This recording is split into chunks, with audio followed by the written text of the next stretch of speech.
News now Bharat में लगातार Shambhu border से आप किसान आंदोलन से जुड़ी एक एक खबर देख रहे हैं। हमारे साथ तमाम किसान बुद्धिजीवी मौजूद हैं, इनसे तमाम पेचीदियां हम समझने की कोशिश करेंगे। सर, सबसे पहले तो मैं आपका परिचय जानना चाहूँगा। बेटा, मेरा नाम बलकौर सिंह गिल है। मैं हरियाणा का रहने वाला हूँ भाई। हैं, राजस्थान में हमारे नानके है, बच्चे गंगानगर कर्मशाना बड़ा हमारे नानके है। तो मैं थारे भी थारी समस्या सारी समझूं। जो भी हमारे साथ तू बात करे ना, सांझ की बात करोगे मैंने आप सब समझते हैं, इसीलिए मैं आपसे बात करने आया हूँ कि पिछली बार 13 महीने आप लोग दिल्ली में बैठे थे, है ना। आपने हर तरह के मौसम, बरसात, सर्दी सब देखा। इस बार 7 दिन हो चुके हैं। आंसू गैस के गोलों से लेकर रबर बुलेट भी दागी गई। क्या आपको लगता है कि जब ये किसान यहाँ से आगे बढ़ेंगे, फिर से एक टकराव होगा, फिर से हानि होगी, फिर से कई लोगों की जान जा सकती है? कहीं ना कहीं यहाँ से भी लोगों की शहादत होगी, तो उधर भी किसानों के ही बैठे हैं, वहाँ भी नुकसान होगा। क्या इस नुकसान को रोकने की तरफ आप लोग कुछ सोच रहे हैं? बात ऐसा है बेटा, इसमें कोई शक नहीं। सरकार ने तो अपना जोर दिखाना है। उनके लिए गोली या बुलेट कोई खास बात नहीं। 10-20 आदमी का मर जाना भी इनको लिए कोई समस्या नहीं। पुलिस का आदमी जख्मी हो जाना उनके लिए कोई समस्या नहीं। बात तो हमारी समझ की है कि तुम यहाँ पर ही बैठे हो, वहां से जब जो सेक जाता है ना गरमैश, वो दिल्ली पहुंचेगी। यहाँ से खड़े की गरमैश दिल्ली, हालांकि हवा उस तरफ से आ रही है दिल्ली की तरफ से, इस तरफ की गरमैश वहां जाएगी। धैर्य रखना पड़ेगा, धैर्य के सिवा कोई चारा नहीं। पर तुम्हारा एक का भाईचारा, हम पंजाब हैं, हरियाणा है, राजस्थान है, यूपी है, केरला तक सभी पंजाब का, सभी भारत एक है। 100 वर्ष से वो लोगों की सरकारें नहीं थी, वो पर बेगानों की थी। कभी यूनान की, कभी ईरान की, कभी अफगानिस्तान की, तो कभी इंग्लिस्तान की। हमारे भारत या हिंदुस्तान की सरकारें जल्दी मैं तमाम लोगों से भी सवाल कर लेता हूँ। पिछली बार के मुकाबले इस बार इन कुछ ही दिनों में, 7 से 8 दिनों में 4 बार सरकार ने मीटिंग कर ली है, कल भी एक मीटिंग हुई। क्या आपको लगता है इस बार सरकार ज़्यादा पॉजिटिव रूप से इस आंदोलन को देख रही है? सरकार की तरफ से भी कोशिश हो रही है कि किसी तरह बीच का रास्ता निकाला जाए? देखो, पहले मैं ये बात बताना चाहता हूँ, ये जो संघर्ष है ना अकेले पंजाब का है, ना अकेले पंजाबियों का है, ना सिखों का है। आप देख रहे हैं सारी दुनिया में खेती को खतरा है। कारपेट जगत टोटल खेती जो 800 करोड़ लोगों का खाना दाना है, उस पर काबू करने की कोशिश कर रहा है। आप देख रहे हैं, हम जहाँ बैठे हैं, जर्मन में ट्रैक्टर मार्च हो रहे हैं, फ्रांस में हो रहे हैं, स्पेन में हो रहे हैं, अब दूसरे जितने भी उधर के हैं मुल्क उनमें हो रहे हैं। ये जो लड़ाई है MSP की है, ये अकेली पंजाब की नहीं है, ये सारे देश की है। लेकिन जहाँ कोशिश की जा रही है मोदी से, अभी में हमारे साथी मिले हैं गंगानगर के, ये नैरेटिव सिरजने की कोशिश की जा रही है कि ये पंजाबियों का आंदोलन है, ये सिखों का आंदोलन है। दरअसल सारी दुनिया का आंदोलन है, क्योंकि वो चाहते हैं वो कानून बनाकर तो हमारी जमीन नहीं छीन सके। अब ये लूट करके, हमारी कर्जा चढ़ाकर, हमारे बच्चों को विदेश में भेजकर वहां से हमारी जमीनें जो बिक जाएं, ये टोटल जमीन पे अडानी बानी दुनिया के कारपोरेट कब्जा करना चाहते हैं। इसलिए हमें, हमारी ये अकेली किसानों की लड़ाई नहीं है। जब ये खाद खुराक ईटिंग गुड्स कारपोरेट जगत के पास चली जाएंगी, तो सारा ही कारोबार खत्म हो जाएगा। ये मजदूर, ये दुकानदार, ये कारोबार सबका है। इसलिए हमें बहुत तीक्ष्ण बुद्धि से इस मसले को लोगों के पास ले जाना चाहिए कि हम सारी दुनिया की लड़ाई लड़ रहे हैं। सारी दुनिया में कारपोरेट जगत सक्रिय है। तो आपने देखा कि कैसे 6 शहरों में जर्मन के ट्रैक्टर मार्च नहीं हुए, ट्रैक्टर वहां जमा कर दिए, उन्होंने गैसों का किया। ऐसे फ्रांस में कैसे 1 लाख फार्म है जो पेरिस में खत्म हो चुका है, 36,000 फार्म जर्मनी में खत्म हो चुका है। हम तो 3-3, 5-5, 7-7 किले के मालिक हैं। ये जमीन हमारे पास नहीं रहेगी, हम मजबूर हो जाएंगे।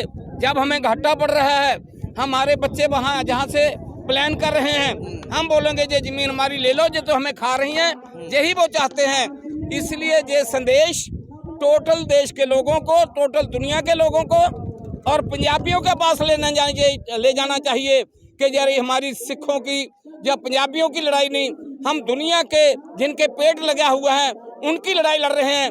हमें देखकर 20 मुल्क हैं जो यूरोप के, वहाँ ट्रैक्टर मार्च हो रहे हैं, ट्रैक्टर चल रहे हैं।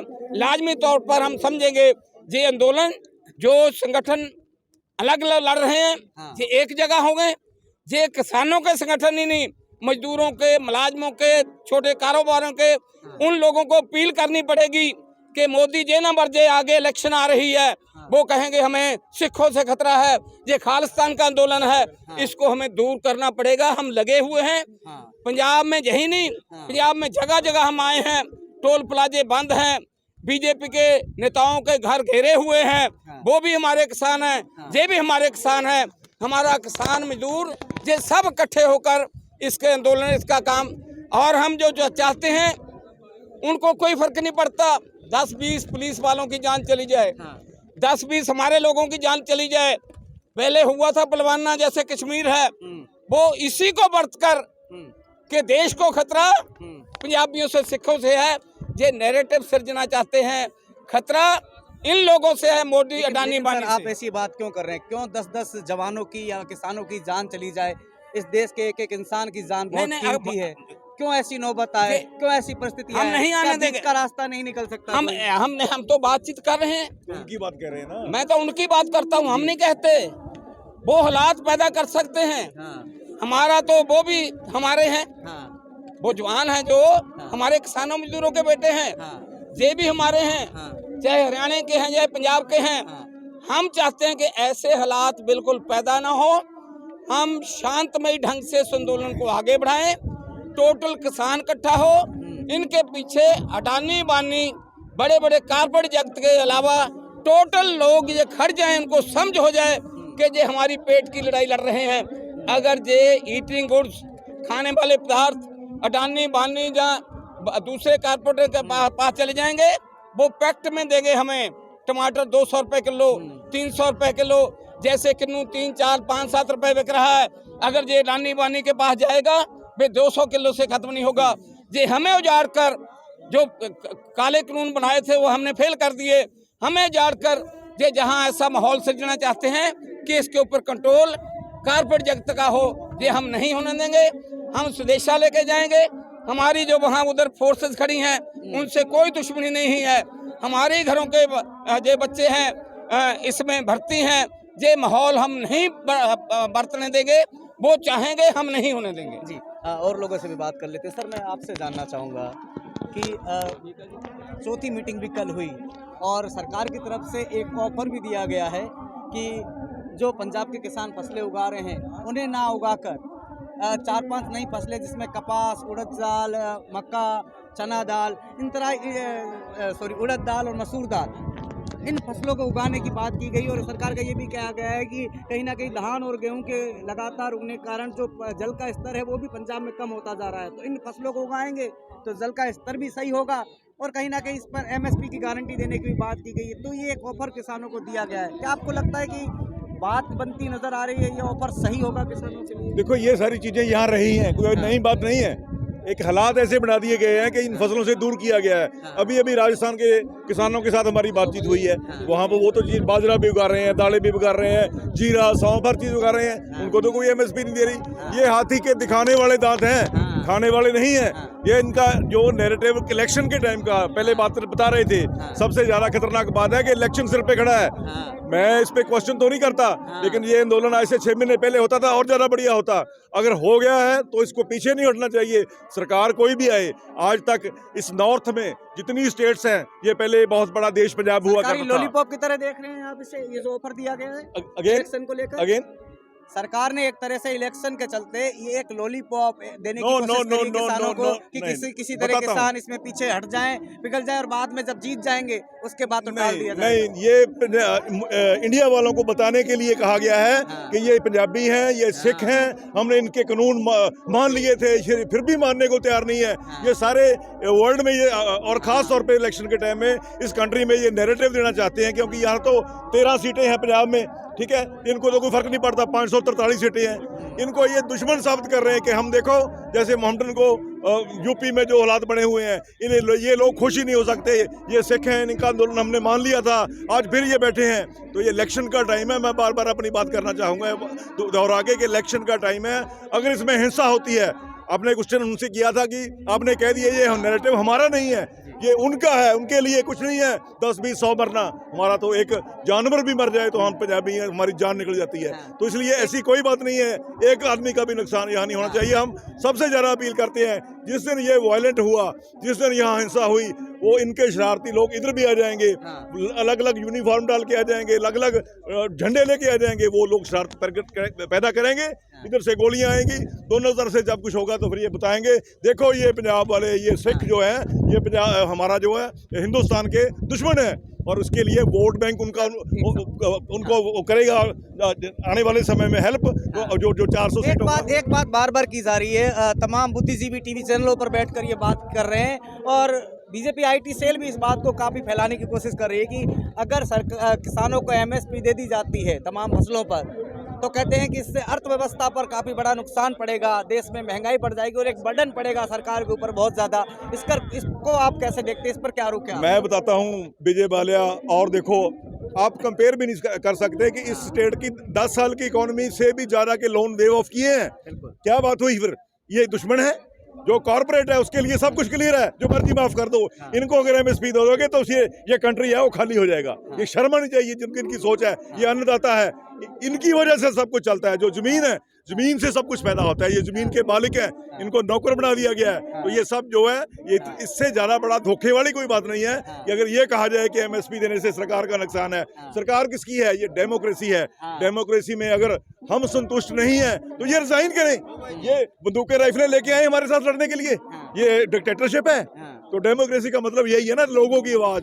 हमने इनको चुना, हम इनसे सेटिस्फाइड नहीं है तो दे रिजाइन। ये इसलिए उस चीज को अलग करने के लिए, इलेक्शन के लिए, इस टाइम बेनिफिट लेने के लिए ये सारी गेम जो हुई है, उसका बार बार डर रहे हैं हम कि इसका कोई ऐसी यहाँ हिंसा ना हो जाए जिसका बेनिफिट लेके वो आने वाले समय में इलेक्शन में, जैसे पिछली बार उन्होंने बताया पुलवामा हुआ, जो हुआ, ये क्रूशियल टाइम है। भगवान करे कि यहाँ किसी तरह की हिंसा ना हो। आप लोग यहाँ धरने पर बैठे हैं और वहाँ तो बड़ी बड़ी बातें, अब की बार 400 पार के नारे लग रहे हैं। पिछली बार 300 पार हुए तो 13 महीने आपको बैठाए रखे, इस बार 400 पार हो जाएंगी। तो आपको लगता है कि किसानों की आवाज़ को सुना जाएगा इस देश में? जिस तरह से आंदोलनों को कुचला गया है, पहलवानों से लेकर तमाम जवानों के आंदोलन, जो अग्निवीर की योजना है उसमें लेकर तमाम जवानों ने आंदोलन करे, उन पर नोटिफिकेशन जारी कर दिया कि जो आंदोलन में जाएगा उनकी कभी जिंदगी में नौकरी नहीं लगेगी। तो अगर अब की बार 400 पार के जो नारे दे रहे हैं, ऐसा होता है तो क्या किसानों की इस देश में आवाज़ को सुनेगी सरकार? फिर तो निरंकुशता की तरफ चली जाएगी। देखो, सरकार कोई भी आ जाए, मैं फिर बताता हूँ, ये सरकार ना आए मोदी, कॉर्पोरेट की सर्वेंट हैं ये लोग, ये मालिक नहीं है, सरकार नहीं है, ये पपेट हैं उसके कॉर्पोरेट के। जो भी आएगा ये किसानों का दुश्मन रहेगा। जब तक कोई सरकार जो इनकी नहीं होगी, वो नहीं बैठेगी सेंटर में या स्टेटों में, तो इनका कोई बेनिफिट करने वाला नहीं है। क्योंकि जो कॉर्पोरेट है उसका एक मंतव्य है, वो जो भी मजदूर है, किसान है, जमीन वाला है, इसको एक्सप्लॉइट करके अपने घर भरना। तो इसलिए ये आने वाला समय बहुत खतरनाक इशारे कर रहा है। 400 आ जाए इनकी, 500 आ जाए इनकी, ना कोई और आ जाए। मैंने कल भी यहाँ बोलते हुए कहा था कि आप चिंता मत करो कि बीजेपी नहीं आएगी तो दूसरे को तुम्हारे अपने आ जाएंगे। जब कांग्रेस वाले बैठे थे, उन्होंने पंजाब का क्या कर दिया था? ये जो एक खिता है, ये जो एरिया है, ये नॉर्थ है, ये इनकी जो प्रोडक्टिव लैंड है, ये हमारी दुश्मन बनी हुई है। आज इन्होंने बना दी है। आज जो हमारी प्रॉस्पेरिटी थी, जो हमारी हैसियत से की एक प्रतीक थी, आज इन्होंने उसको हमारा वो बना दिया है, नेगेटिव पॉइंट बना दिया है। और उसको छीनने के लिए तरह तरह के जो साजिशें, नशों का इतना अंबार लग गया। हमारा पंजाब तो नशों में बेड़ा गर्क किया है। तो सारा कुछ है, ज़मीनें जो है छीन के कारपोरेट के हवाले कर। ये एक नैरेटिव है। यहाँ सेंटर में कोई भी आ जाए तो इस वजह से जब भी कुछ लोग जो लोगों के लीडर होंगे, यहाँ कोई लीडर लोगों का नहीं है, या कारपोरेटर के पपेट हूँ मैं, इसे लफ्ज़ नीचे क्या कह सकता हूँ। जिस दिन लोगों के लीडर होंगे, जिस दिन लोगों से चुन के लोग वहाँ जाएंगे, उस दिन कोई उम्मीद रख सकते हैं। अदरवाइज ये जो गेम चल रही है वो भारत के हर एक नागरिक के लिए उतनी खतरनाक है जितनी हम लोग यहाँ खड़े हमारे लिए। तो साफ तौर पर कहीं ना कहीं कहना है कि वर्तमान सरकार कहीं ना कहीं उद्योगपतियों को फायदा पहुंचाने के लिए, उनको लाभ पहुंचाने के लिए, किसानों के लिए पहले भी कानून लेकर आई 3, जिन्हें इन किसानों ने काले कानून बताया। 13 महीने दिल्ली पर बैठे, तब जाकर उन किसानों को प्रधानमंत्री मोदी ने उन तमाम कानूनों को प्रधानमंत्री मोदी ने वापस लिया, जिसका नोटिफिकेशन भी अभी तक वैसे जारी नहीं हुआ है। साफ तौर पर आरोप यही है कि उद्योगपतियों को फ़ायदा पहुंचाने के लिए किसानों पर इस तरह के कानून थोपे जाते हैं और कहीं ना कहीं इसी कारण एमएसपी की मांग को सरकार नहीं मान रही है किसानों की। किसान लगातार यहाँ पर बैठे हैं और उनका साफ कहना है कि एक तरफ उद्योगपतियों के लिए सरकार अपने सारे द्वार खोल देती है, 25 लाख करोड़ से ज़्यादा के उनके लोन राइट ऑफ कर दिए जाते हैं, लेकिन वहीं किसान जब अपनी जायज़ मांगों को लेकर धरना प्रदर्शन करते हैं तो उन पर आंसू गैस के गोले दागे जाते हैं, रबड़ बुलेट दागी जाती है।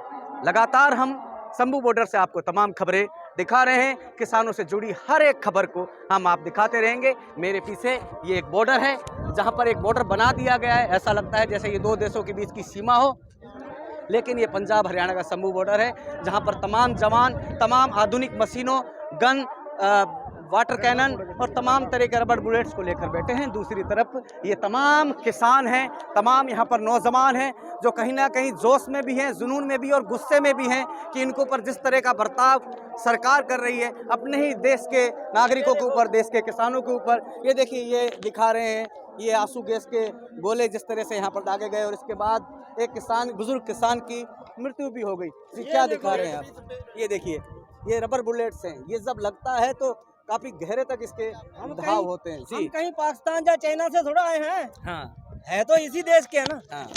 ये क्या हो रहा है, इतने इतने गोले फेंक रहे हैं यहाँ।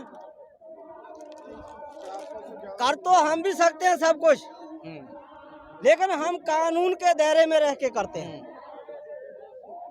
ठीक है ना। ये कोई बड़ी चीज नहीं खालसे के लिए। हाँ। एक काल की जरूरत है, हाँ। 1 मिनट में साफ कर देंगे सब कुछ। हाँ। पर नहीं, हम ये कानून से बाहर नहीं चलना चाहते, इसीलिए अभी हम सोच रहे हैं कि कोई बात नहीं, काल आएगी तो फिर देखा इस तरह जाएगा। के चश्मे आपने लगा रखे हैं, ऐसे कई लोगों ने चश्मे लगा रखे हैं, ये क्यों लगाए हुए चश्मे आपने? ये इसलिए टीयर गैस का जो धुआं चढ़ता है ना, उसके लिए है। ये जो तमाम बैरिकेड्स लगाए हुए हैं युवाओं से खासकर, क्योंकि मैं देख रहा हूँ युवाओं के अंदर जोश भी बहुत है और उनका साफ तौर पर कहना है कि वो अपने आगुओं के आदेश का इंतजार कर रहे हैं। क्या आपको लगता है कि इस बार सरकार ने भी बहुत पुख्ता इंतजाम किए, मुश्किल होगा आपके लिए जाना? नहीं, मुश्किल ਦਾ ਕੋਈ ਨਹੀਂਗਾ ਜੀ, ਜਿੱਦੇ ਸਾਡੇ ਆਗੂ ਉਹ ਦੇਣਗੇ ਸਾਨੂੰ ਬਈ ਕਾਲ ਦੇਣਗੇ। जी हाँ। बस एक तो आज्ञा दी ਮੈਂ ठीक ਤੁਹਾਨੂੰ है। ਬਸ ਦੱਸ ਦੇ ਦਿਓ, ਜਿੱਦੇ ਸਾਡੇ ਆਗੂਆਂ ਨੇ ਕਾਲ ਦੇਤੀ 10 ਮਿੰਟਾਂ 'ਚ ਪੱਧਰ ਕਰ ਦਾਂਗੇ ਸਾਰਾ। हाँ। ਟਾਪ 'ਚ ਹੀ ਜਾਣਗੇ ਟਰੈਕਟਰ ਸਾਰੇ, ਜਿੱਦੇ ਆਗੂਆਂ ਨੇ ਕਾਲ ਦੇਤੀ हाँ, ਸਾਨੂੰ। जी। अभी तक तो हम यही देख रहे हैं, काल दे काल दे। हाँ। ये तो कोई बात बड़ी नहीं, सफाई कर देंगे एकदम। हाँ। बस ये सरकार बार ना बार मोदी रहेगा ना मोदी की बोदी रहेगी, हाँ। ऐसे पकड़ के हिलाएंगे। हाँ। एक बार हमको रास्ता खोलने को आज्ञा दें बस। हमारी जो पीछे गवर्नमेंट बैठी है ना, हाँ। हमारे लीडर हैं बड़े बड़े, वो हमें अभी लेकिन आप आज्ञा लोग नहीं दिल्ली देते। जाने पर क्यों अड़े हैं? दिल्ली जाने से क्या होगा, क्यों जाना चाहते हैं दिल्ली? दिल्ली जाके हमारा हक है वहाँ। दिल्ली हाँ। ਦਿੱਲੀ ਸਾਡੀ दिल्ली हमारी राजधानी है। हम कोई कहीं और मुल्क के थोड़ा ही यार, हाँ। हम किसान हैं। हाँ। जो रोटी खाता है वो कहाँ से खाता है? हाँ। इन किसानों की खाता है। हाँ। हमें रोकने वाला होता कौन है? वो हाँ। हमारी राजधानी है ना। ये तो धक्का कर रहा है। जब एक बार काल आने दो, फिर देखते हैं क्या फौज तो हमारे मुरे कुछ नहीं। लेकिन जब वहाँ पर खालसा आ जाए ना, हाँ, जी। आई पे सब खत्म।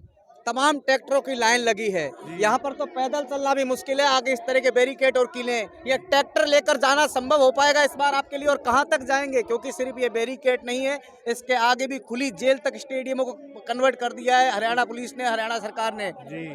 कहाँ तक जा पाएंगे? दिल्ली जाना संभव कैसे हो पाएगा इस बार? ਇਹ ਸਾਡੇ ਕੋਲੇ ਉਹੋ ਜਿਹੇ ਸਾਧਨ ਬਣਾਏ ਹੋਏ ਆ। ਹਾਂ। ਸਾਡੀ ਵੀ ਫੁੱਲ ਤਿਆਰੀ ਆ, ਜਿੰਨੀ ਸਰਕਾਰ ਦੀ ਆ ਮੂਹਰੋਂ ਤੋਂ ਦੁੱਗਣੀ ਸਾਡੀ ਆ। हाँ। ਅਸੀਂ ਆਪਦੇ ਆਗੂਆਂ ਦੀ ਵੇਟ 'ਚ ਆ, ਮੀਟਿੰਗਾਂ ਚੱਲੀ ਜਾਂਦੀਆਂ। ਹਾਂ।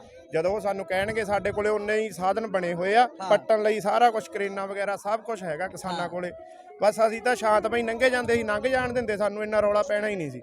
ਅਸੀਂ ਅਜੇ ਵੀ ਸ਼ਾਂਤਮਈ ਆ, ਕੋਈ ਅਸੀਂ ਇਹਨਾਂ ਨਾਲ ਰੌਲਾ ਕੋਈ ਨਹੀਂ। ਉਹ ਵੀ ਸਾਡੇ ਭਰਾ ਹੀ ਆ ਜਿਹੜੇ ਮੂਹਰੇ ਡਿਊਟੀ ਕਰ ਰਹੇ ਆ, ਪਰ ਫਿਰ ਵੀ ਸਾਡਾ ਫਰਜ਼ ਆ, ਅਸੀਂ ਆਪਦੀ ਹੱਕੀ ਮੰਗਾਂ ਲਈ ਆਏ ਆ, ਕੋਈ ਇਹਨਾਂ ਨਾਲ ਲੜਨ ਨਹੀਂ ਆਏ। ਜੇ ਉਹ ਕਰਨਗੇ ਅਸੀਂ ਸ਼ਾਂਤਮਈ ਇਹਨਾਂ ਨਾਲ ਰਹਾਂਗੇ, ਆਏ ਨਹੀਂ ਵੀ ਅਗਰੈਸਿਵ ਹੋ ਜਾਾਂਗੇ ਜਾਂ ਕੋਈ ਲੜਾ ਭਿੜਾਂਗੇ, ਪਰ ਸਾਡੇ ਕੋਲੇ ਸਾਧਨ ਸਾਰੇ ਹੀ ਆ। जो हटाओ। बिल्कुल, इनका साफ तौर पर कहना है कि अगर सरकार की भी पूरी तरह से तैयारी है तो हम भी पूरी तरह से तैयार हैं। एक तरफ सरकार बड़े बड़े बिजनेस घरानों के लोन्स को राइट ऑफ कर देती है, लेकिन वहीं किसानों के जो हक हैं, जो उनकी जायज़ मांग है, उनको इस तरह नज़रअंदाज करती है और उन्हें यहाँ सड़कों पर इस तरह आंदोलन करने को मजबूर कर देती है। शंभू बॉर्डर से लगातार तमाम तस्वीरें आपको दिखा रहे हैं। फिलहाल इस रिपोर्ट में इतना ही। मुझे और मेरे सहयोगी रोहित तिपाई को दीजिए इजाज़त। नमस्कार।